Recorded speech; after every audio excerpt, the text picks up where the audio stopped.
Dalam pandangan agama, manusia memiliki 5 unsur. Unsur yang pertama adalah jasmani. Nah, jasmani ini adalah dari tanah dan akan kembali kepada tanah. Al-Quran menyebutkan, minha khalaqnakum wa fiha nu'idukum wa minha nukhrijukum taratan ukhra. Dari tanah kalian diciptakan, fisiknya atau jasmaninya. Jadi unsur yang pertama atau elemen yang pertama disebut jasmani. Nah, jasmani kita berasal dari tanah dan akan kembali kepada tanah. Sekarang kita berada di atas bumi, besok atau lusa jasad kita akan dikuburkan di bawah bumi. Tubuh kita ini akan menjadi makanan cacing dan belatung.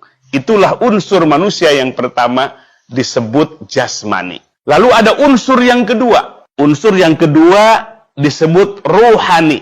Nah, ruhani inilah yang Allah tiupkan ke dalam jasad kita ketika kita berada dalam kandungan sang ibu. Wa nafakhtu fihi mir ruhi. Allah yang meniupkan ruh kita. Nah, ruh ini adalah urusan Allah. Dulu ada orang-orang yang bertanya kepada Nabi Sallallahu Alaihi Wasallam, yas'alunaka anir ruh. Mereka bertanya kepada engkau Muhammad tentang ruh. Qul, katakan, ar-ruhu min amri rabbi. Ruh itu adalah urusan Tuhanku. Nah, sampai hari ini tidak ada orang yang bisa mendeteksi apa ruh itu. Itu adalah elemen manusia yang kedua. Lalu elemen manusia yang ketiga adalah yang disebut dengan asyahwat atau nafsu. Nafsu manusia. Nafsu ini karakternya hanya menyukai kesenangan duniawi saja. Jadi watak dan karakter nafsu manusia hanya ingin menikmati kesenangan dunia. Mata'ul hayati dunia. Kesenangan duniawi. Dari makanan,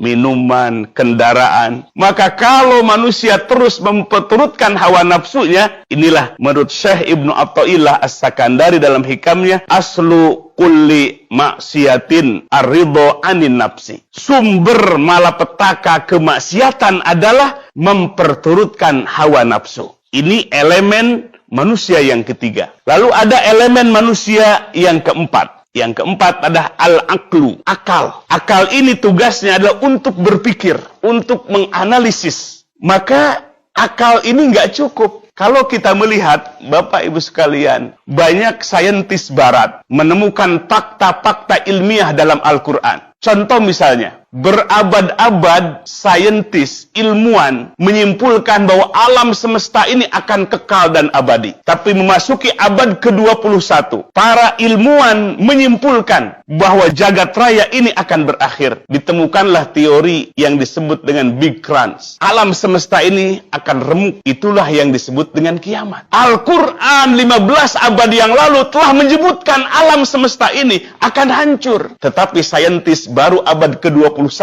menyimpulkan dengan teori Big Crunch. Tapi kenapa mereka tidak berbondong-bondong beriman kepada Al-Quran? Karena mereka pendekatan hanya akal semata. Ada yang kelima ini namanya kolbu atau hati. Para ulama mengatakan al-kolbu huwa jauharul insan. Bahwa kolbu itu adalah esensinya bagi manusia. Sesuatu yang paling mahal bagi manusia. Apa fungsi kolbu ini? Nah, kolbu inilah tempat turunnya cahaya Allah, tempat tumbuhnya keyakinan atau hidayah. Jadi, hidayah itu tidak masuk ke dalam akal. Tetapi hidayah, keyakinan atau cahaya Allah itu hanya masuk ke dalam kolbu, hanya masuk ke dalam hati. Maka kalau kita melihat dalam Al-Quran, Al-Quran turun dengan perantaraan Jibril alaihissalam, ala kolbika, datangnya bukan kepada akal Nabi, tapi datang kepada hati Nabi Muhammad sallallahu alaihi wasallam.